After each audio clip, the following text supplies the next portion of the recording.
আবারও সামনে এলো এক মর্মান্তিক ঘটনা। বন্ধুদের সাথে নদীর ঘাটে খেলতে গিয়ে মাটি চাপা পড়ে মৃত্যু হলো এক শিশুর। ঘটনা করবুক মহকুমার মহারানীর চেলাগাং এডিসি কেন্দ্রে। শিশুটির নাম লিসন রিয়াং, বয়স 6। তাকে প্রথমে চেলাগাং হাসপাতালে নেওয়া হয়, সেখান থেকে অমরপুর মহকুমা হাসপাতাল হয়ে জীবিতে আনা হয়, কিন্তু শেষ রক্ষা হয়নি। মৃতদেহ ময়না তদন্তের পর শিশুটির পরিবারের হাতে তুলে দেওয়া হয়। ছেলেকে হারিয়ে ভেঙে পড়েছেন বাবা ধর্মেন্দ্র রিয়াং। শিশুটির মৃত্যুতে এলাকায় শোকের ছায়া নেমে এসেছে। এদিকে নদী থেকে অবৈধভাবে বালি তোলা হচ্ছে বলে অভিযোগ উঠেছে।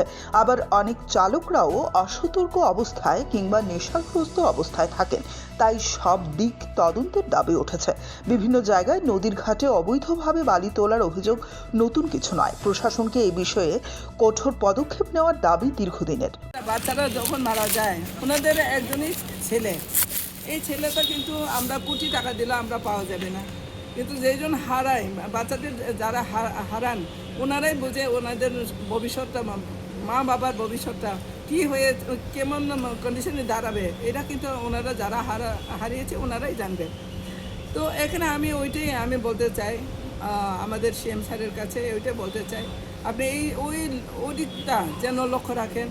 যারা লাইসেন্স নিয়ে গ্রামগঞ্জে যায়, ওনারা চালকরা অনেক সময় খেয়ে চালায়, অনেক সময় নেশাগ্রস্ত হয়ে ওনারা গাড়ি চালায়।